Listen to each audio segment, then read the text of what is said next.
Bienvenue dans cette émission où on va parler de l'entreprise avec justement des chefs d'entreprise et de l'entreprise confrontée à la croissance. On dit souvent que une entreprise qui ne veut pas disparaître est condamnée à la croissance, mais comment faire face à ce besoin de croissance? Quelle stratégie choisir? Vers quel type de croissance faut-il s'orienter? Comment favoriser le développement de l'entreprise? Quels peuvent être les partenaires de ce développement? Autant de questions que nous allons poser avec Virginie Deneville. Bonjour. Bonjour. Vous êtes la présidente et même l'heureuse présidente, parce que vous êtes en croissance assez exponentielle de l'entreprise Deléage. Alors l'entreprise Deléage, c'est une entreprise qui est consacrée à la décoration événementielle, l'exposition, à la signalétique. Hein. Oui, exactement. Depuis 35 ans, à 50 ans en Yvelines. Ah, absolument. Et vous nous raconterez, parce que vous avez fait, au fond, une période de croissance un peu modeste, et puis après, vous avez accéléré. Ça s'accélère. Ça va être très intéressant de nous raconter. Virginie Févé, bonjour. Bonjour. Vous êtes la présidente de Startac, l'heureuse aussi présidente. Il n'y a que des heureux ici, donc chef d'entreprise, enfin on verra. De Startac. Consacré au numérique, je crois, là, vous avez déjà créé 3 entreprises auparavant. Vous avez écrit aussi un livre sur le marketing. Stratégie marketing, c'est ça. Stratégie et marketing. Et puis, vous êtes la nouvelle présidente de la CPME Yvelines. Exactement. Voilà. Et donc, vous allez nous parler à la fois, oui, du besoin peut-être aussi de la communication quand on est en croissance, des réseaux, de l'importance des réseaux. Gilles Collin, bonjour. Bonjour. Vous êtes le dirigeant fondateur d'Ascando Conseil. Alors, Ascando, je me suis dit, c'est Ask and Do, c'est ça? Ah oui, alors ça, c'est quand je vais me déployer en Angleterre, partout en Europe. Mais ça vient de là ou pas? Pardon? Ça vient de là ou pas? Non, c'est latin, en fait, c'est Alors, je ne saurais pas le dire exactement, ascendere, c'est-à-dire que c'est l'ascension. Voilà, c'est passer les différentes étapes et c'est accompagner les dirigeants pour passer les différentes étapes de croissance de leur entreprise. Parce que Ascando, c'était pas mal de demander, et puis faites. Hein. Ouais. En fait, j'y avais pas pensé au départ, et puis c'est des copains qui m'ont dit ah oui, non, mais Ascando, ça serait pas mal, qu'est-ce qu'on pense, etc. Donc, bon, je suis resté sur l'idée de départ. Les deux sont bien. Alors, vous êtes spécialiste de l'accompagnement et de la transformation des PME. Oui. Donc, évidemment, on va avoir besoin de votre éclairage et de vos conseils. Jean-Paul Mignard, bonjour. Bonjour. Vous êtes le fondateur d'Axol. Axol, c'est une entreprise innovante pour le matériel d'accessibilité et de mobilité pour les personnes en situation de handicap. Et vous aussi, alors vous êtes pas confronté, vous avez la volonté d'accroître de votre entreprise. Oui, absolument. Accroître et développer l'entreprise que j'ai créée il y a... Qui est Attrape, que j'ai créée il y a 13 ans en démarrant seul à l'époque. Et puis, avec, je dirais, une opportunité d'intégration d'un fournisseur et donc de matériel industriel pour fabriquer des rampes d'accessibilité PMR. Il y a une grosse opportunité de développement derrière. Et donc, je suis confronté à trouver des leviers pour accompagner cette croissance. Ouais. Et notamment, il y a toujours de l'argent qu'il faut trouver. Un petit peu, vous oui. n'allez pas aller tirer la sonnette des banques, vous nous expliquerez pourquoi. Absolument. Hein. Absolument. Et puis, Alain Duquesne, bonjour. Bonjour. Vous êtes le dirigeant de Anka Développement, ce qui est une entreprise de restauration rapide, hein, on peut dire ça comme ça. Tout à fait, ça se dit Anka. Anka, c'est un petit village voilà. Alors là, Finlande. vous auriez pu deviner ça. C'est un petit village de Finlande où il fait bon vivre, donc où tout est nature. Oui, c'est ça. Alors, c'est une entreprise de restauration rapide, mais de restauration, la bonne restauration rapide, quoi. Restauration LC, et qui s'adresse principalement aux actifs, aux gens qui sont tous les midis sur leur lieu de travail, bien qu'aujourd'hui on est confronté au télétravail, et on en parlera peut-être tout à l'heure, ce qui crée un besoin de s'adapter aux nouvelles habitudes de nos clients. C'est ça. Et alors, Anka, oui, c'est très bien trouvé, évidemment. Anka, le jeu de mots à Anka, bien sûr. Absolument. Et vous êtes dans une période où vous pensez à vendre votre entreprise, hein? Eh oui, bientôt sur le départ de la retraite. Donc, j'ai travaillé ces dernières années avec le Covid à revoir le fonctionnement de mon entreprise, puisqu'on est situé spécialement en zone tertiaire, exclusivement, j'allais même dire, et qu'aujourd'hui, avec le télétravail, il faut s'adapter. Donc, pour ça, j'ai refait une étude assez poussée du nouveau concept. On a gardé l'ADN, mais on a changé autour. Et on va être en zone plus de fort passage, zone centre-ville, centre-co. Vous êtes où?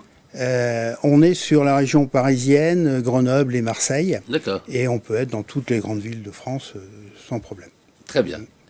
Alors, on va aborder plusieurs questions qui se posent. Avec vous, comment faire face justement à la croissance, avec quels partenaires on peut... Est-ce qu'il faut des partenaires, comment les trouver? Mais peut-être on va d'abord poser une question de qu'est-ce que c'est la croissance d'une entreprise? Il y a la croissance interne et la croissance externe. C'est le premier chapitre de cette émission.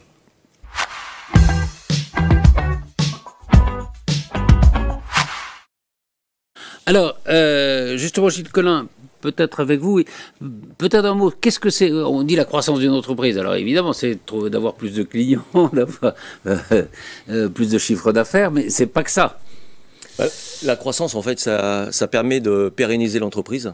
C'est vraiment un objectif de tout entrepreneur. Oui. Quand il crée son entreprise, il veut la pérenniser. Et donc, en fait, il y a 6 leviers de croissance qu'on peut identifier aujourd'hui. Il y a la croissance interne. On fait avec ce qu'on a.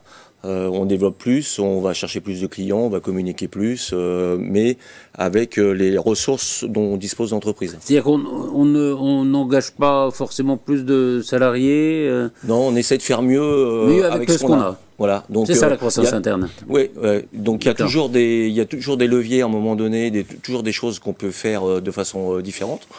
Alors, on peut, excusez-moi, en fait, on peut aussi aller chercher des moyens supplémentaires pour embaucher, pour acheter des machines, par exemple. Mais on va rester dans un cadre vraiment interne à l'entreprise. Après, le deuxième levier, ça va être la croissance externe. Donc, on va aller chercher une entreprise. Là, il faut vraiment se méfier de la vision qu'on peut avoir en fait de l'entreprise, de la vision stratégique, pour aller vraiment chercher une entreprise qui soit complémentaire. Donc on peut faire de l'intégration amont ou de l'intégration aval. On peut aller dans une autre zone géographique, on peut aller chercher, enfin carrément aller prendre un changement différent. Voilà, Après on peut faire aussi le troisième levier, c'est l'essaimage stratégique. On a un actif latent dans l'entreprise, quelque chose qu'on pousse pas suffisamment, et donc on va aller le pousser de façon plus forte pour aller conquérir par exemple de nouveaux marchés ou de nouveaux clients. Le quatrième, ça va être la croissance en réseau, c'est la franchise ou la licence. Bon, ça c'est assez classique. Le cinquième, ça va être la diversification. Donc on va avoir de la diversification soft ou de la diversification hard. Donc, selon là où on met le curseur. Là où on connaît le terrain, où on ne le connaît pas. Ah oui. La diversification hard, ça va être, je vais être sur un marché que je ne connais pas, avec des produits que je ne connais pas. Enfin, que je n'ai pas encore développé, pardon. Je vais les connaître, mais je ne les ai pas encore développés. Et puis le dernier, c'est l'internationalisation. D'accord. Voilà, c'est donc les 6 leviers. Vous reconnaissez on va parler après de votre expérience spécifique, mais dans ce que vient de dire Gilles.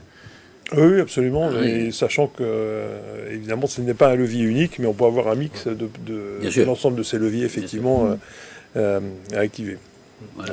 Et Gilles Neuville, c'est vrai que vous avez une croissance interne assez douce pendant quelques années. Hein. Oui, à peaufiner, je dirais, le business model, à rendre belle la mariée, pour qu'elle puisse justement un jour exploser, éclore. Et là, on est arrivé au-delà de ça, en fait. Ouais. Donc, on voit bien que l'entreprise est absolument prête, sur tous les plans, à se développer et là, à croître d'une manière beaucoup plus asymptotique. Alors, on va revenir peut-être à la première croissance, qui est la croissance interne. vous dites qu'il y a plusieurs leviers, plusieurs étapes, d'abord la création de valeur, évidemment. Après l'utilisation, trois grands changements de paradigme. Vous parlez du digital, et ça va intéresser Virginie évidemment. De la décarbonation, c'est vrai que c'est très important. Et je pense que, alors ça c'est une petite parenthèse, mais les petites et moyennes entreprises que vous représentez, je crois, il me semble qu'elles font un effort sur les problèmes que pose le changement climatique encore plus fortes que les grandes entreprises. Est-ce que je me trompe ? Nous, on est déjà très en avance depuis 15 ans avec un ISO 14001 qui est bien mûr chez nous et qui nous a permis d'accéder très facilement au RSE, du coup avec des compléments de pistes d'amélioration. Et on a assez facilement récupéré une médaille d'or, mais ça nous a aussi permis d'accéder à des tas de marchés qu'on n'aurait jamais eu. Absolument. Ouais. Et donc, digital, décarbonation et managérial, hein, c'est ça les trois. Et ça, en fait, c'est vraiment des opportunités pour les entreprises de créer de la valeur de façon différente à ce qu'on faisait auparavant.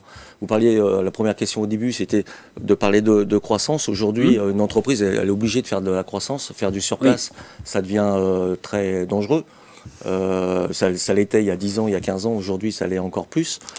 Et par exemple, d'appréhender le sujet sur le digital ou d'appréhender le sujet sur la décarbonation, ça force l'entreprise à se poser des questions de façon différente, à regarder ce qui peut exister sur le marché, sur la concurrence, et donc de changer son business model. Vous parlez de business model, vraiment changer son business model de façon à créer encore plus de valeur. Et créer de la valeur, c'est quoi ? C'est augmenter la productivité pour plus de valeur pour l'entreprise, pour les actionnaires et puis pour les dirigeants, et pour les salariés également. Salariés, bien sûr. Et tout ça, ça permet en fait plus vous créez de la valeur, plus vous faites de la rentabilité, plus vous augmentez vos fonds propres, et du coup vous pouvez alimenter en fait et solidifier votre entreprise. Absolument.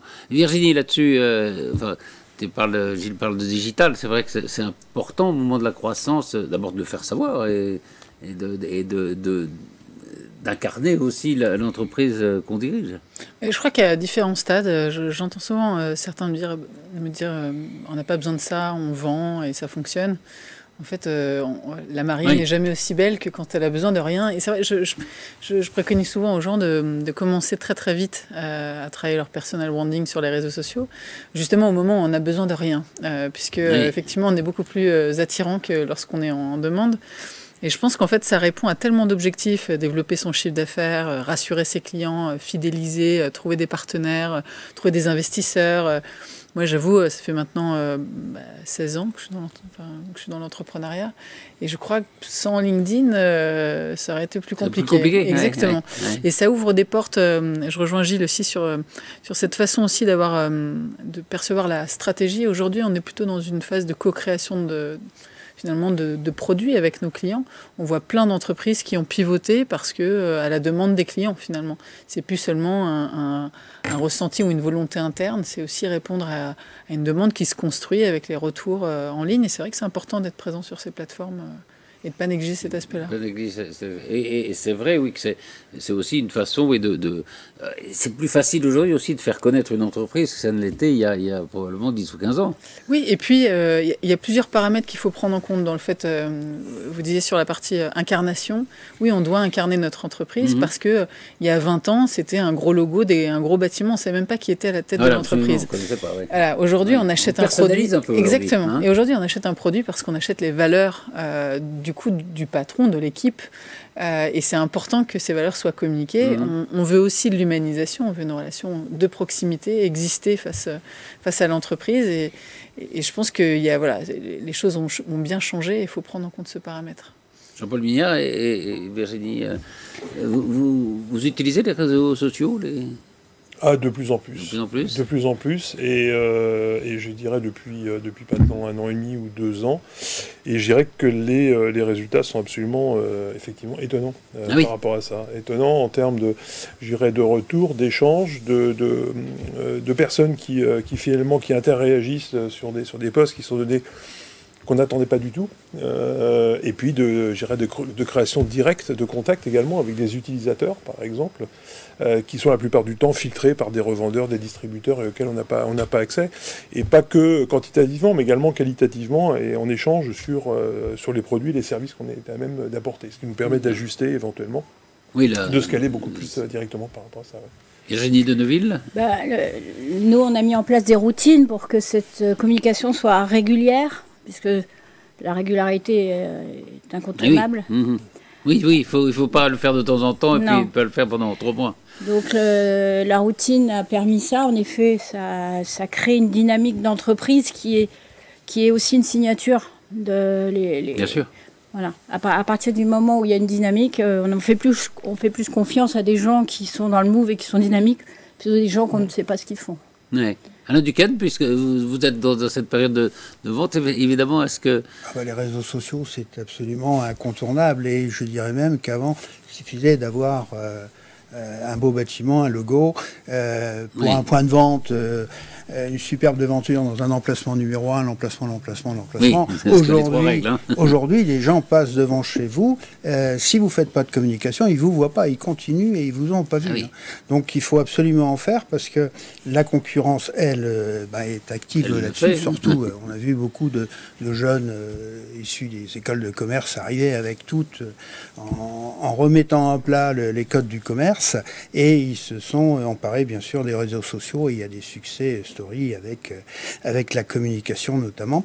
Donc il faut être jeune pour bien aller à fond dans cette communication, et c'est devenu vraiment fondamental. Oui, bien sûr. Virginie Févé, quand les entreprises viennent vous voir à Startac, justement pour travailler la façon dont ils vont communiquer sur les réseaux sociaux, ils le font en amont, c'est-à-dire avant d'avoir besoin, justement, comme vous disiez, de communiquer, ou est-ce qu'ils le font au moment, justement, où ils sont en période de croissance et ils ont besoin de cette communication-là? En fait, c'est différent. Il y a différents cas. Il y a différents cas. Vous conseilleriez de le faire plutôt en amont, quoi, c'est ça? Moi, je dis le plus tôt possible. Oui. Et je rejoins effectivement Virginie sur la régularité, puisqu'il ne s'agit pas de se dire je crée un compte et j'attends que les choses se fassent. Il faut effectivement, ce qu'on dit, s'ancrer dans le quotidien des gens. C'est-à-dire qu'aujourd'hui, on a déjà parlé sur ce plateau, mais les gens consomment, se lèvent avec leur téléphone, se couchent avec leur téléphone et font beaucoup de choses avec leur téléphone. Oui, et alors donc, on ne va pas dire si c'est bien ou c'est mal, c'est comme si tu veux, mais c'est comme ça. Voilà. Mais en tout cas, ce qui est sûr, c'est qu'on peut créer un lien très fort de proximité et du coup des routines, des habitudes et s'inscrire un peu dans leur vie pour raconter aussi des histoires. Parce que c'est bien aussi de vouloir vanter les mérites de son produit et c'est très bien de vouloir le valoriser, mais aujourd'hui, les discours commerciaux ont leurs limites. Ce qu'on attend, finalement, ce qu'attendent l'audience, les gens sur les réseaux sociaux, c'est qu'on les emmène dans des univers, qu'on leur partage du lien, des émotions, un peu en tout cas de choses qui leur donnent envie de lire. Il faut aller plus loin que la simple proposition du produit, quoi. Exactement. On peut plus se permettre juste de matraquer effectivement avec des promos en disant voilà, et je suis le meilleur.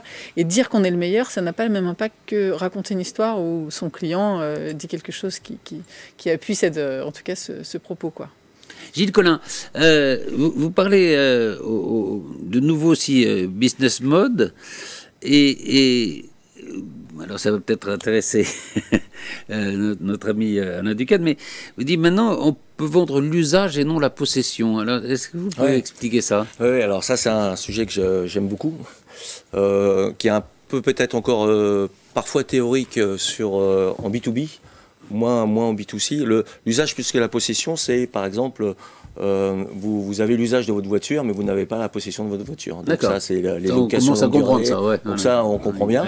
C'est un phénomène qui commence à se développer vers l'industrie et qui peut permettre aussi demain, par exemple, de dire un client ne va pas forcément posséder la machine, mais va en avoir l'usage, va même va payer pour du résultat, et donc il n'aura pas la machine en fait, il ne va pas avoir besoin d'acheter la machine. Dans la machine, oui. Il va payer l'usage. Donc ça, c'est un nouveau business model, je trouve, qui est extrêmement intéressant. Parce que d'abord, ça va coûter moins cher aux entreprises. On va pouvoir démultiplier les machines, par exemple. Plusieurs entreprises pourront utiliser plusieurs machines différentes. Enfin, la même machine à des moments qui vont être différents. Il y a un côté aussi de moindre utilisation des matières premières à un moment donné, puisqu'on va moins... bien sûr, c'est pas la peine d'immobiliser, voilà. On va pouvoir recycler aussi ces machines-là. Ouais. Donc bon, c'est un business model aujourd'hui qui est... On le voit bien sur les voitures, on le voit bien par exemple sur la vidéo, sur la musique, etc. C'est un business model qui marche très très bien. On le voit un petit peu moins sur l'industrie.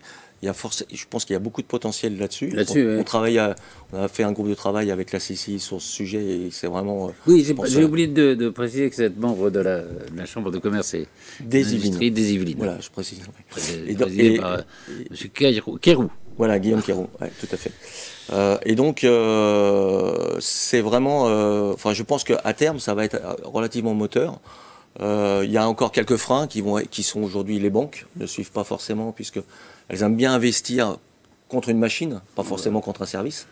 Donc ça, c'est toujours un petit peu la limite, effectivement. Et puis, au niveau des datas, puisque le fait d'avoir des machines de ce type-là va permettre de partager des datas, d'enrichir. Et bon, là, on a quelques contraintes quand même RGPD qui sont assez fortes. C'est bon. Mais vous diriez, oui, que c'est une nouvelle étape là qu'on est en train de vivre et qui va peut-être changer un peu, enfin, certains visages en tout cas de l'industrie, quoi. Moi, personnellement, j'aimerais bien. J'ai un côté assez optimiste en règle générale. Je vois souvent le verre à moitié plein. Faut pas que je me trompe. Donc, plutôt plein. Si optimiste, c'est plein, oui. Mais les banquiers, ouais, ça va être surtout les banquiers qui vont être à convaincre. Je pense que ça va finir par se faire, puisque aujourd'hui, on va quand même vers une société avec moins de matières premières. On fera faire attention aussi à l'utilisation en fait, des différentes matières premières. Donc je pense que ça va dans le bon sens. Alors, dernier point, puis après on va aborder les cas pratiques, si je peux dire. Mais ça va intéresser Alain Duquesne. Vous parlez justement de la vente de l'entreprise et vous dites il faut permettre aux dirigeants de se rendre inutiles. Oui. Alors ça, c'est aussi... Oui, c'est intéressant parce que c'est vrai que la coprésence de celui qui vend et de ceux qui ont acheté, souvent ça ne marche pas forcément très bien. Alors il y a ça, effectivement, et donc la période de recouvrement, des fois il faut pas forcément qu'elle soit trop longue. Hein. On parle de 6 mois, mais peut-être des fois il faut même réduire encore à moins de 6 mois. Et puis vous achetez une entreprise, admettons de 10-12 personnes. Mais dans cette entreprise-là, le patron il est omniprésent, il fait tout. De la cave au grenier, on en connaît plein, des entreprises comme ça. Oui. Eh bien, vous achetez l'entreprise, l'ancien patron s'en va, que devient l'entreprise? C'est ça la difficulté. C'est aujourd'hui, il y a une perte de valeur forte quand le dirigeant s'en va. Et donc, quand une entreprise un dirigeant veut vendre son entreprise, il faut qu'il y réfléchisse quelques années avant quand même, pour pouvoir anticiper les process et pour qu'il soit inutile. Voilà, oui, c'est intéressant. Oui. Vous avez pensé à ça, là, Duquesne? Bien sûr. J'avais, pour la petite histoire, normalement vendu mon entreprise avant le Covid, et le Covid a stoppé tous les projets. Ça fait un petit moment que vous avez réfléchi à tout ça. Oui, ça a tout remis en question, mais exactement. Surtout dans les petites entreprises comme la mienne, entreprise familiale, le chef d'entreprise... il fait 50% des choses, si ce n'est plus.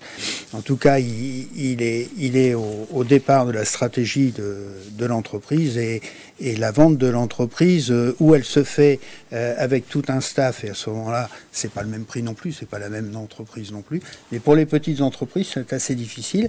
Mais d'un autre côté, ça peut être facile puisque n'importe quel chef d'entreprise peut s'intégrer directement à la reprise et puis mettre sa patte. Alors c'est sûr que 2 chefs d'entreprise dans le cas de la vente, c'est pas possible. Hein. Il faut qu'il y en ait un qui s'en aille vite, sinon ça marche pas. Alors, on va justement parler de 2 exemples de Liage et d'Axol, 2 entreprises confrontées au problème de la croissance. Donc c'est ça, c'est la deuxième partie de cette émission, 2 entreprises face à la croissance.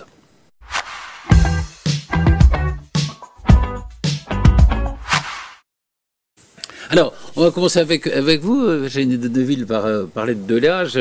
Entreprise, vous le disiez, il y a 35 ans à peu près, hein, c'est ça? Ah oui, un peu plus de 35 ans, 89.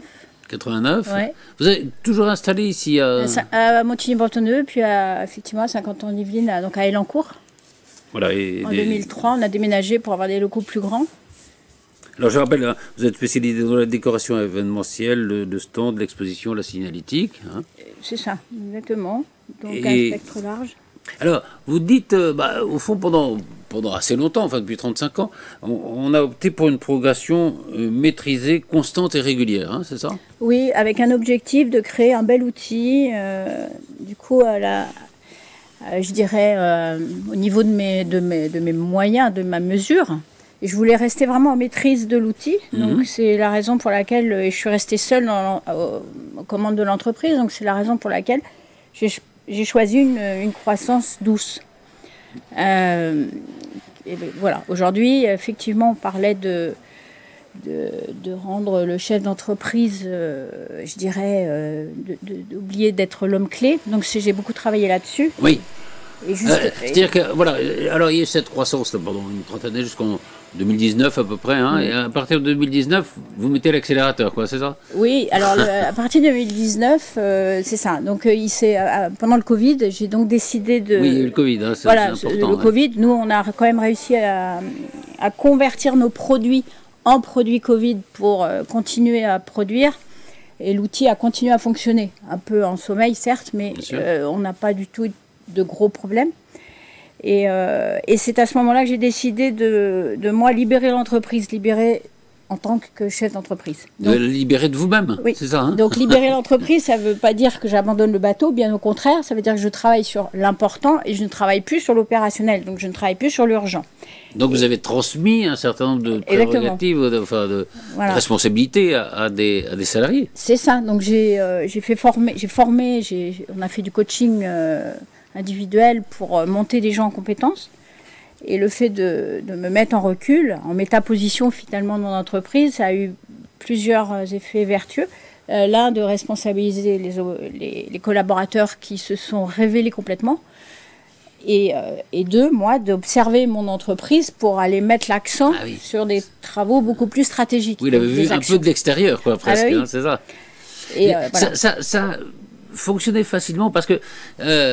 je trouve que votre réussite est magnifique, le discours que vous avez est tout à fait passionnant, mais parfois, est-ce qu'on ne tombe pas sur des salariés qui se retrouvent un peu perdus quand ils n'ont pas quelqu'un qui les dirige comme ils les dirigeaient avant?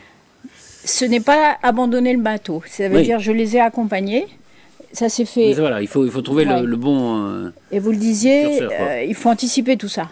Quand on veut obtenir un résultat, parfois 4 ans pour le mûrir, 5 ans pour le mûrir. Donc moi c'est ce que j'ai fait, j'ai pris de l'élan et cette passation s'est faite au fil de l'eau. Après à un moment donné j'ai coupé simplement le fait que je fais plus de devis, je gère plus les clients en direct et ça j'ai pu prendre cette décision à partir du moment où j'ai compris que la personne que j'avais choisie était apte à le faire. Voilà.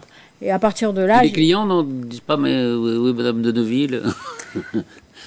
Non, en fait, très rapidement, je pense que les cimetières sont pleins de gens irremplaçables. Absolument. C'est vrai, mais c'est une révolution, hein, pour une entreprise de faire ce que vous avez fait, je trouve. Enfin. Mais j'ai été très étonnée de voir les résultats. J'attendais pas du tout des résultats pareils. Donc ça a vraiment donné de la croissance à l'entreprise. Alors vous avez progressé aussi dans la certification. Vous parliez tout à l'heure d'une médaille d'or que vous avez obtenue, qui est la médaille d'or EcoVadis, hein, c'est ça? Oui. Donc certification maximale. Et puis vous avez conçu aussi de nouveaux produits? Oui, alors effectivement, tous les ans, je développe des produits maison qui répondent à une certaine demande qu'on pourrait pas forcément s'imaginer au départ, et on s'aperçoit que bien modélisé, bien communiqué, on s'aperçoit que on va créer la demande, et ces produits stratégiques différencient l'entreprise et surtout ouvrent à de nouveaux clients, parce qu'en fait c'est des gens qu'on a captés par ce biais-là, qu'on n'aurait pas forcément capté avec l'offre habituelle. Et donc en effet... voilà, avec des dépôts de marques et des dépôts de modèles pour consolider l'appartenance du produit à l'entreprise. Et les résultats sont fabuleux. Alors, depuis que vous occupez plus de chez vous, le chiffre d'affaires a progressé de 65%. Mais oui, mais en fait, j'en suis fière parce que voilà. Non, mais vous avez réussi ça, à faire ce passage en douceur quand même, et qui fait que oui, l'entreprise a plutôt cru, comme on dit. Ah oui, on a effectivement. Alors, l'objectif après, ça a été de conserver les marges, parce que l'objectif, c'est pas de faire du chiffre, mais c'est quand même de conserver la marge. Et en fait, j'ai été surprise de voir que non seulement le chiffre augmentait, mais la marge aussi. Donc là, j'ai dit, c'est de la drogue. C'est pas... Voilà. Mais non, je pense que c'est une très, très bonne méthode de responsabiliser les personnes avec qui on travaille pour le moins qu'ils aient, je veux dire, les compétences. Bien sûr. Et l'envie. Bien choisir ses collaborateurs. La motivation, l'envie. C'est pour ça qu'il faut du temps pour valider. Donc voilà. Est-ce que, alors, il y a eu la crise de la Covid, enfin, qui était un élément peut-être moteur, involontaire, puisque ça venait de l'extérieur, mais est-ce qu'il y a un moment où on peut se dire, vous avez fait justement cette période de croissance régulière, et est-ce que vous avez, évidemment, encore une fois, il y a la crise du Covid, mais est-ce que vous avez choisi le moment où vous vous êtes dit, voilà, on va passer à un autre stade, à un autre développement? Alors, juste après le Covid, quand j'ai vu que les clients, justement, se réancraient sur ma nouvelle équipe, sur mon équipe, je me suis dit, là j'ai une force de frappe bien supérieure, et maintenant, il faut y aller. Donc, c'est là que j'ai regardé tous les aspects de l'entreprise, toutes les briques à consolider, RSE et bien d'autres, hein, les produits, le matériel, le 5S, l'ergonomie, etc. Et le RGPD, enfin, tout ce qui fait qu'une entreprise est bien fichue, en fait, hein, et fonctionne bien. Et chantier après chantier, j'appelle ça des chantiers, hein, on a revu la copie sur tous ces aspects. Et ça a été après le Covid, une fois libéré du suspense que nous procurait ce Covid, pas savoir où on allait aller. Et là, direct derrière, quand j'ai vu comment ça repartait, j'ai dit ça y est, quoi. Ouais. Ça y est. Alors là, oui, augmentation du chiffre d'affaires et de la marge, vous l'avez dit, mais il y a quand même, est-ce qu'il y a des risques quand même? Est-ce que vous dites, il y a quand même des risques qui sont liés à la croissance d'une entreprise? Dans mon cas, les risques étaient toujours maîtrisés finalement, puisque c'est de la croissance interne. On n'est pas parti sur des choses en dehors de notre zone de confort. Peut-être un peu augmenter de temps en temps un peu la sous-traitance pour absorber l'excès de production, prendre quelques petits locaux supplémentaires, mais rien qui finalement mette en danger l'entreprise. Et surtout, l'entreprise a les moyens de ça, parce qu'on a capitalisé suffisamment pour prétendre à cette croissance. Donc on avait les moyens justement de se tester dans ce nouveau business model. Et, voilà. Un mot parce que vous l'utilisez probablement, mais peut-être vous aussi, je voudrais bien avoir votre sentiment là-dessus, sur l'intelligence artificielle. Vous l'utilisez, oui. C'est de l'ERG évidemment. C'est considéré. Alors d'abord vous, comment vous la considérez, et puis peut-être les gens qui travaillent dans les entreprises, comment ils la voient venir, comment ils voient venir son importance, et peut-être ça. Moi je dis que c'est un outil de plus. À utiliser, je dirais, avec précaution, parce que c'est tellement magique, et je pense que dans la vie, rien n'est magique, et qu'il y a toujours le revers de la médaille. L'intelligence artificielle apporte beaucoup de facilité dans la rédaction, dans la facilité de faire des images, des choses comme ça, mais à côté de ça, ça crée aussi des effets secondaires, ou qui pourraient venir demain, et on ne sait peut-être même pas encore lesquels. Donc pour moi, c'est un outil formidable au jour d'aujourd'hui, et à voir ce qui va se passer demain, en fait. Je suis quand même, moi, dans l'interrogation, parce qu'aujourd'hui, je dis c'est super, mais justement, il va y avoir des effets secondaires, voilà. Et ce que disent souvent les spécialistes, il faut gouverner l'intelligence artificielle et pas se faire gouverner par elle. Enfin, c'est ça, puis il y a la propriété intellectuelle, à qui appartient cette production de contenu, quoi. Vous l'utilisez pour la gestion du personnel aussi? À nous, pas encore. Pas encore, parce que ça se fait de plus en plus dans les DRH. Oui, hein. Oui, maintenant ça rentre vraiment, ça rentre dans l'entreprise à tous les étages. Des outils, hein, d'ailleurs. À tous les étages. Et puis les logiciels l'utilisent. Absolument. Oui. Nous, on n'est pas encore... Encore là-dessus. Non. Gilles Collin, là-dessus, sur l'utilisation de l'intelligence artificielle, notamment dans la DRH Alors, sur la RH, je ne sais pas, mais en tout cas, d'un point de vue global, c'est vrai que, comme vous disiez, ça infuse de plus en plus dans les entreprises. Aujourd'hui, c'est considéré comme un outil.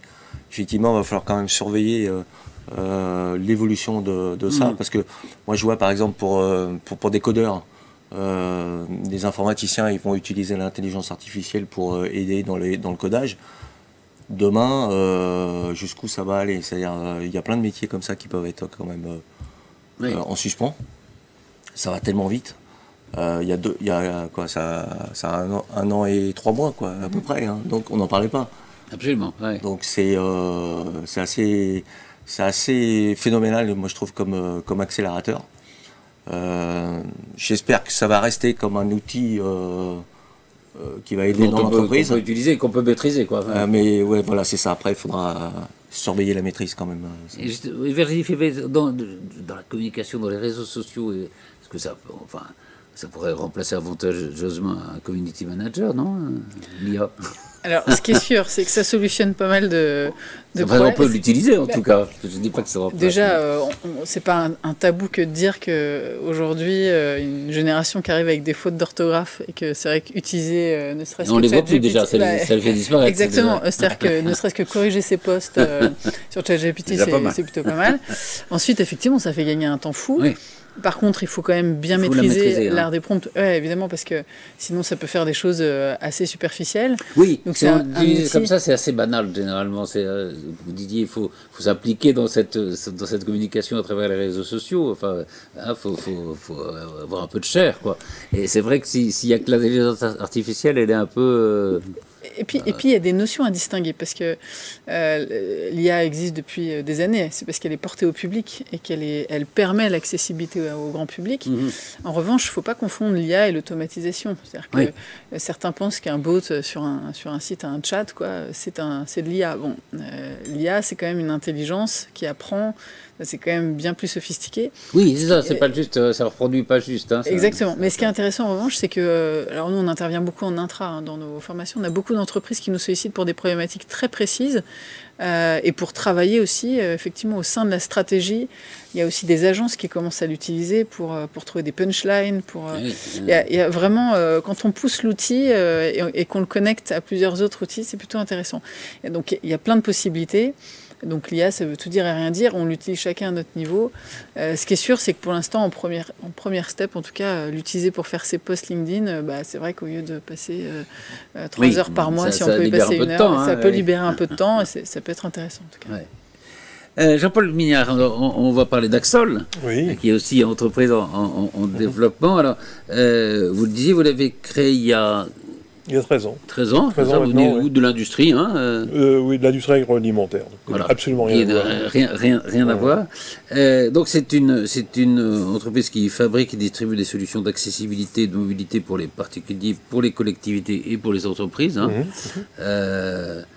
Et oui, vous faites aussi la location de matériel de mobilité.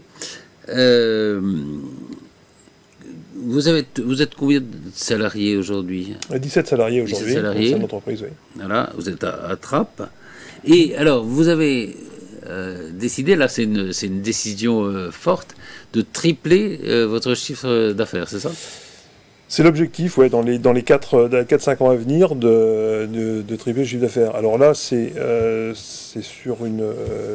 je dirais, c'est partie de croissance, effectivement de croissance interne et de développement de l'activité. Il se trouve que nous avons identifié, dans le cadre de nos activités, de fourniture de rampes d'accès pour les personnes handicapées et les personnes âgées, qu'un certain nombre d'entre eux, aujourd'hui, vous avez près de 400 000 logements aujourd'hui qui sont habités par des personnes âgées ou handicapées qui n'ont pas accès à leur terrasse ou à leur balcon, tout simplement parce qu'il y a un seuil de porte. Aujourd'hui, on a quasiment 800 000 immeubles en France, pour lesquels le hall d'entrée avec ascenseur n'est pas accessible de la voirie parce qu'il y a 1 ou 2 ou 3 marches à l'entrée de l'immeuble, chose que nous connaissons tous. Et depuis la fourniture de produits artisanaux que nous faisons actuellement aujourd'hui au sein de nos ateliers, on s'est aperçu qu'il y avait une demande extrêmement forte pour pouvoir répondre avec des produits sur mesure que nous sommes les seuls à faire aujourd'hui en France et en Europe, sur la base de nos rampes en fibre de verre. Donc l'idée, elle est là, c'est de pouvoir en fait proposer à toute personne à mobilité réduite d'avoir à domicile la même qualité de vie qu'une personne valide et lui permettre effectivement d'entrer dans son immeuble facilement et de profiter des extérieurs de ses terrasses ou de son balcon. Mais cette croissance-là, très compliqué de le faire en interne et seul parce que on a subi très durement le Covid, la crise Covid. À la fois sur nos activités, régulières, mais également sur nos activités de location destinées au tourisme et oui, puisque c'était pour sortir, en gros. Voilà, c'est le tourisme et c'était événementiel, évidemment, pendant 2 ans et demi, pratiquement, était à zéro, effectivement, pour nous. Donc, toutes nos ressources ont été utilisées pour pouvoir conserver nos équipes, conserver nos activités, etc. Et là, on a vraiment une très grosse opportunité pour la France et pour l'Europe là-dessus. Vous êtes les seuls à faire ça, oui. Voilà. Et donc, il faut qu'on trouve effectivement des fonds pour pouvoir lancer ce projet qui est à la fois de réindustrialisation, de croissance industrielle et de digitalisation des process. Alors là où c'est intéressant, c'est, puisque vous dites qu'il va falloir trouver en effet de l'investissement, des fonds, et vous allez procéder à une levée de fonds participative et inclusive, c'est-à-dire que vous n'allez pas faire ce qu'on dirait qu'on va faire généralement, c'est-à-dire aller chercher les banques, quoi. Alors, oui, première raison pour les banques, c'est qu'effectivement, les 3 années que nous venons de passer ont été compliquées, c'est-à-dire que les banques n'ont pas été les premiers financiers à venir nous soutenir sur ce projet. Pardon, sur cette demande. Mais d'une façon générale, est-ce que les banques font leur boulot ou pas? Enfin, vous avez l'impression qu'elles vous volent le secours de... Qu'est-ce qu'on leur demande? Ouais. Mais c'est vrai qu'aujourd'hui... C'est quand même compliqué, hein, c'est pour obtenir des fonds d'une banque. Alors d'abord, en plus, ils coûtent plus cher, ça c'est clair. Et maintenant, le PGE a fait quand même, comment dirais-je? Prêt garanti. Hein, oui, excusez-moi, le prêt garanti par l'État. Par l'État, oui. Alors qui était après la crise du Covid, enfin pendant la crise du Covid. Voilà, pendant la crise du Covid, qui a permis, c'était une excellente solution de toute façon, qui a permis vraiment de maintenir un certain nombre d'entreprises. Sauf que ça a déstructuré quand même les comptes des entreprises, avec parfois des notes de Banque de France qui ont été détériorées par rapport à ça.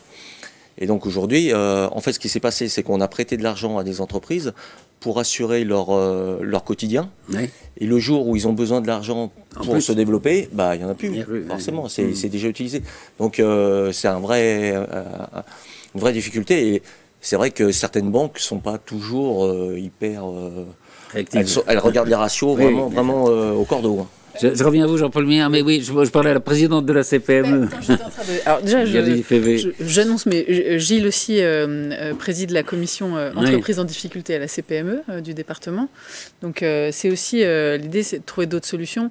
On le sait, il y a quelques difficultés après le Covid pour les entreprises. C'est aussi que toutes les aides s'appuient sur les fonds propres. Les fonds propres se seront écroulés. Donc c'est aussi compliqué d'aller mobiliser de l'argent. Aujourd'hui, c'est vrai que les banques, elles sont beaucoup plus frileuses aussi parce qu'il y a des PGE qui n'ont pas été parfois remboursés. Et donc, ça peut créer une petite angoisse que de suivre certains dossiers. Et puis, effectivement, elles regardent des ratios. Et quand on regarde des ratios, il y a des entreprises... Je pense que la plupart des startups qui aujourd'hui explosent n'avaient pas des super ratios au démarrage. Donc, c'est vrai que c'est pas toujours évident. Il y a quand même une formation de base où voilà, et peut-être un état d'esprit différent à avoir. Et c'est vrai que le fait de lever maintenant des fonds en ligne comme le fait Axol, c'est une bonne solution. Pour mobiliser un autre public qui a envie de s'investir, non pas que mettre de l'argent, mais aussi s'investir dans un projet, dans une histoire, et être embarqué dans une aventure. En plus, voilà, c'est une belle aventure, enfin, Axol. Hein. Surtout pour le Mais donc, voilà, donc vous avez choisi de ne pas aller voir les banques. Enfin, vous avez choisi où ils ont choisi. On ne s'est pas choisi mutuellement. Vous avez choisi tous les deux, quoi. On ne s'est pas choisi mutuellement. On regarde plus dans le rétroviseur, effectivement, et les ratios que de l'avenir, mais c'est parce qu'ils sont formatés comme ça et que les réactions sont comme ça. Deuxième levier possible, c'était les fonds d'investissement. Mais là, on est trop petit et nous sommes une entreprise existante, une PME existante. On n'est pas une start-up. Depuis 13 ans, on n'est plus une start-up, quoi. Donc, effectivement, le regard est effectivement différent. Donc, on est aujourd'hui sur un double levier pour cette pour cette accélération et cette levée de fonds. Le premier, c'est en s'adressant à des business angels, donc des investisseurs privés, y compris régionaux et locaux, pour nous accompagner là-dessus. Et puis la deuxième chose, comme nous sommes déjà dans notre activité, on est déjà une société à impact, et notre activité autour du handicap et des seniors, on est là-dessus, l'idée c'est de pouvoir proposer donc à des particuliers, à des aidants, à des clients, à des fournisseurs, de pouvoir participer à hauteur de leurs moyens, et ça peut être quelques dizaines d'euros. Et alors ça voilà, c'est déjà en place Alors c'est lancé, l'opération est lancée maintenant depuis le mois de décembre, fin décembre. Voilà, donc on est donc on peut aller voir sur votre site. On peut aller voir sur notre site directement où on explique un petit peu ces éléments-là. L'idée, c'est que toute personne, tout particulier concerné, qui était un jour ou l'autre concerné, on a vendu plus de 20 000 rampes d'accès handicapés depuis la création de l'entreprise, à des particuliers ou des commerçants. C'est leur dire, soyez aussi acteurs vous-même. Oui, demain, soit parce que vous l'avez utilisé, soit parce que peut-être vous ou quelqu'un de votre entourage aura besoin de ce type de produit, et faisons évoluer ces éléments-là ensemble. Est-ce qu'il y a des aides aussi, alors plus institutionnelles, plus publiques, je pense peut-être la communauté de Saint-Quentin, peut-être le département, peut-être la région? Oui, il y a différentes aides qui existent à niveau ça depuis, je dirais, l'État, la région, le département et même la zone, que ce soit des fonds de revitalisation, que ce soit des projets type accompagnement de la région, type TPE ou PME, ou l'accompagnement de l'industrialisation, voire même, en ce qui nous concerne, au travers de BPI ou d'Atout France, pour l'exportation. Des aides au développement à l'exportation. Mais tout ça, je dirais, doit rentrer dans un cadre global. Notre première étape, c'est effectivement de lever de fonds de façon à pouvoir consolider ça, et ensuite, en fonction de notre projet à la fois industriel d'exportation, de pouvoir ensuite mobiliser des soutiens des régions. Il y a les CCI aussi, non? La CCI sert de relais, en fait, est un relais de la région et département par rapport à ça.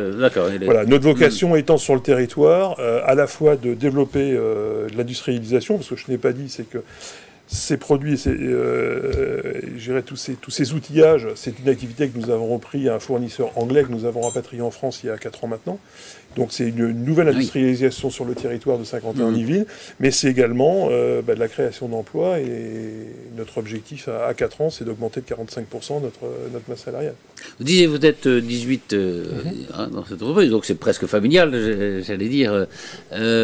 Comment ils réagissent à cette croissance? Est-ce qu'ils sont acteurs de ça en disant on est en train de vivre une époque formidable, ou est-ce que, disons, on est un peu dépossédé de notre Non, pas du tout dépossédé, parce que j'irais l'idée, il a double idée derrière ça, et ce que j'expliquais à l'ensemble des équipes et qui sont vraiment motivées derrière, c'est que moi j'étais seul aux manettes effectivement depuis maintenant 13 ans, je dirais un petit peu, on l'évoquait tout à l'heure, au four et moulin et sur des différents leviers, et avec une équipe qui commence de plus en plus à être responsabilisée.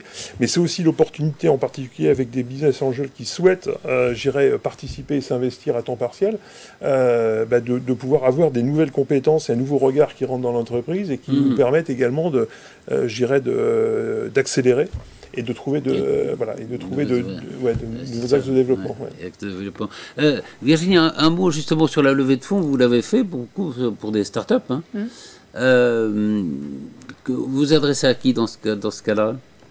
Alors c'est vrai qu'il a raison, Jean-Paul Minard, de dire que c'est pas pareil quand on a une start-up ou une entreprise qui est déjà plus importante.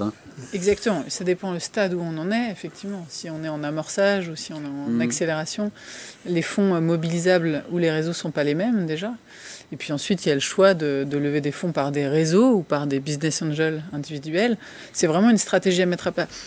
J'allais dire que, et d'ailleurs c'est le sujet un peu qui relie toutes nos discussions, c'est la stratégie hyper importante. C'est-à-dire où est-ce que je vais aller, exactement, parce que ça se construit progressivement. Où veut aller, voilà, souvent on se jette à l'eau comme ça, il me faut de l'argent.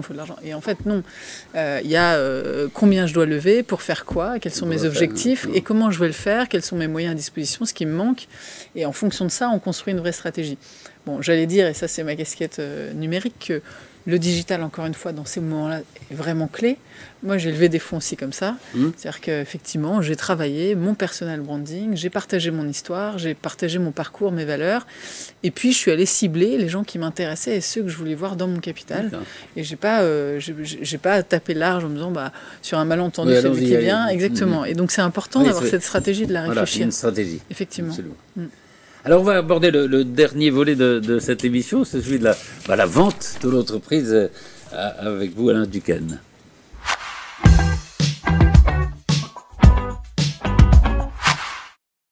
Alors, en cas, donc, maintenant je sais comment on dit. En cas, vous avez eu plusieurs entreprises avant en cas, c'est ça? Oui, je suis tombé dans la franchise en étant petit. La franchise, c'est ça, parce que j'ai commencé avec Midas quand ils sont arrivés en France. D'accord. Et puis ensuite, je suis passé dans l'agencement avec une filiale, une franchise de l'industriel KZ sur l'enseigne Les As du Placard, que j'ai racheté avec quelques autres franchisés. Et j'ai créé l'enseigne Arkea, qui existe toujours, qui a une 50aine de points de vente aujourd'hui. Et il y a 17 ans, j'ai revendu mon affaire, mes parts, et j'ai voulu créer une entreprise tout seul, puisqu'avant on était chez Arkea, plusieurs co-gérants. Et donc je me suis tourné vers la restauration rapide LC, parce que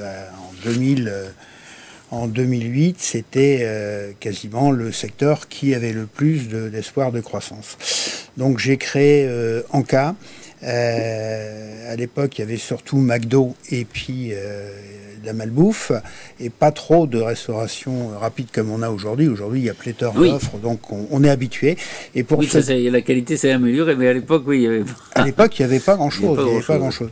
Et pour me différencier, surtout, sans être trop long là-dessus, mais j'ai voulu me démarquer des États-Unis, qui étaient synonymes de malbouffe. Aujourd'hui, c'est peut-être plus tout à fait le cas, en me rapprochant d'un pays nordique qui est la Finlande, et de m'appeler Anka pour le jeu de mots, voilà, pour dire que c'est de la bonne bouffe, une offre en tout cas elle-ci. Et au bout de 17 ans, j'ai revendu mon entreprise, donc j'ai repris ce concept qui m'a donné vraiment que du plaisir et que des avantages. Et aujourd'hui, à l'âge de 66 ans, il faut bien que je pense à la retraite, à passer le flambeau. Et ce qui m'intéresse surtout, je pense que c'est le cas de beaucoup de chefs d'entreprise, c'est qu'on s'y prend toujours trop tard, même si moi je m'y étais pris il y a 4-5 ans. Mais vendre une entreprise, ça met facilement 12, 24 et voire plus. C'est très très long. C'est long, oui. Et le Covid, comme je disais, n'a pas facilité les choses. A complètement stoppé les relations, puisqu'on se disait on va attendre la sortie du Covid. Cette sortie de Covid a mis très longtemps, puisqu'on était plus de 2 ans concernés. Donc ça a été là-dessus un arrêt total. Et maintenant je reprends, puisqu'on est complètement en redémarrage, sauf que les habitudes des consommateurs ont changé. On était en zone purement tertiaire, donc j'ai décidé de me mettre en zone de fort flux, de me développer sous une forme plus cocooning pour être ouvert toute la journée au lieu d'être ouvert que le midi. Aujourd'hui, c'est un système qui a beaucoup de difficultés que le midi. Vous allez à la Défense le vendredi, il n'y a personne.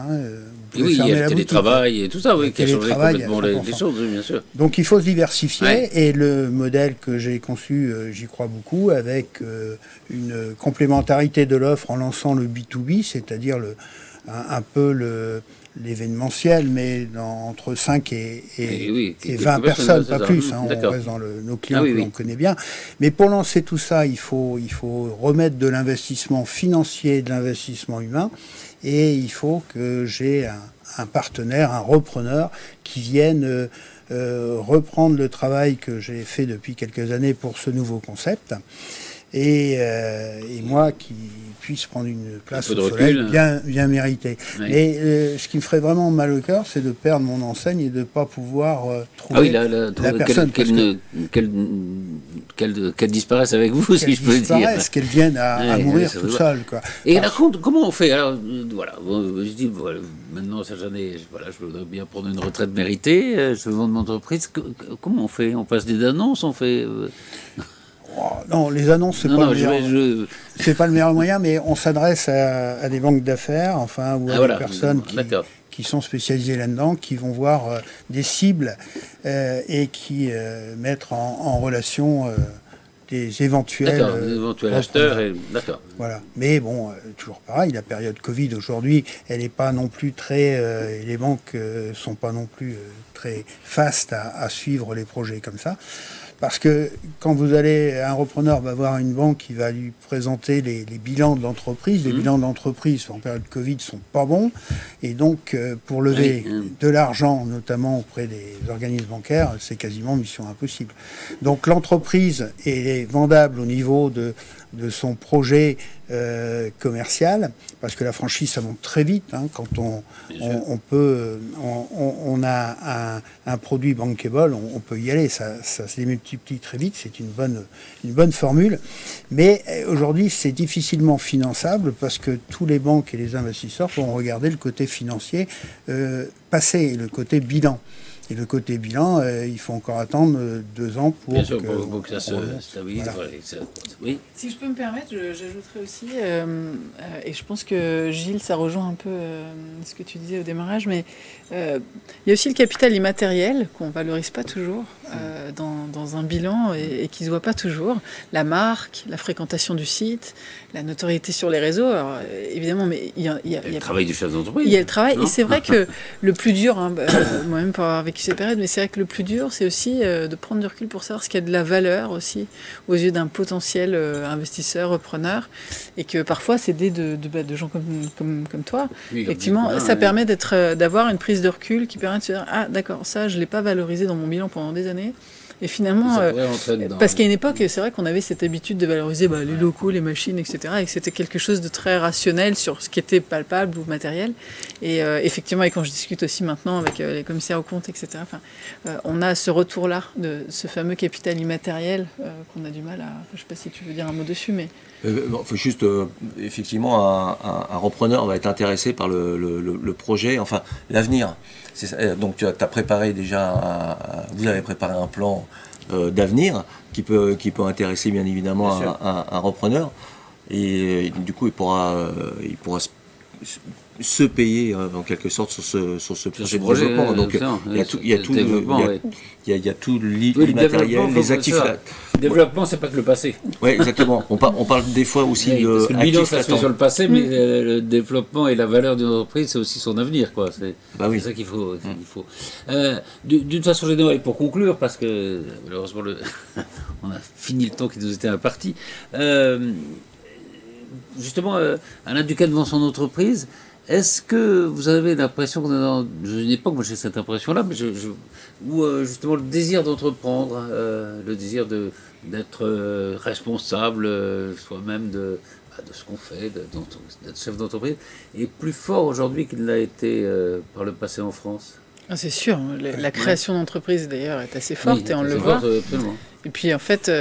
je pense aussi que le télétravail pendant le Covid a fait une prise de conscience à certains de se dire finalement si je travaille tout seul dans mon coin, je suis peut-être capable aussi de créer mon activité. Alors après, il faut aussi distinguer la création d'entreprise au sens projet, d'équipe, avec un objectif, et puis la création de son propre emploi indépendant, qui est quand même une distinction importante, parce que être auto-entrepreneur et se dire je veux me vendre moi-même et mes prestations, c'est une chose. Créer une entreprise. C'est pas la même chose que de créer une entreprise. Exactement. Les enjeux ne sont pas les mêmes, les risques ne sont pas les mêmes. Et il y en a un qui sera presque plus parfois du salariat d'ailleurs que exactement. De la création d'entreprise. Et finalement, qui est une forme de travail de l'évolution de la société actuelle. Mais donc effectivement, la création d'entreprise aujourd'hui, elle attire beaucoup. J'ai l'impression, oui. Et je pense qu'elle va attirer de plus en plus quand même, parce qu'on a soif de développer son projet, et qu'aujourd'hui quand même, elle n'a jamais été aussi facile. On crée une entreprise en ligne rapidement. À l'époque de mes parents, en tout cas, il fallait mettre un gros capital. Il y avait des barrières à l'entrée, il y avait des normes, etc., qui étaient très poussées. Aujourd'hui, on peut quand même se lancer plus facilement. Je n'ai pas dit que la réussite est plus simple, mais je dis qu'on peut se lancer. Démocratiser, si on pouvait. Exactement. On peut il y a un écosystème aujourd'hui qui est ultra favorable aujourd'hui en France. Il y a un chiffre là qui est tombé il n'y a pas longtemps, il y a 50% des créateurs d'entreprises, alors dedans il y a tout le monde, qui sont payés par Pôle emploi aujourd'hui. Donc au moins l'écosystème de Pôle emploi favorise énormément cette... un bel investisseur. C'est plutôt de démarrage, quoi. Non, plutôt un bon incubateur. Exactement, c'est ça. Non, mais c'est plutôt une bonne nouvelle. Oui. Ouais, tout à fait. Merci beaucoup à tous les 5.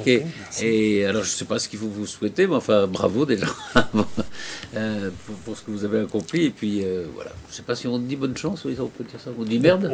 On peut aussi. On dit rendez-vous sur axel.fr. Axel sur Deléa. Exactement. Sur Anka. Et Anka. Et Ascondo. Absolument. Merci à tous. Et Startac. Évidemment, on ne va pas oublier quand même. Merci à tous les 5. Merci.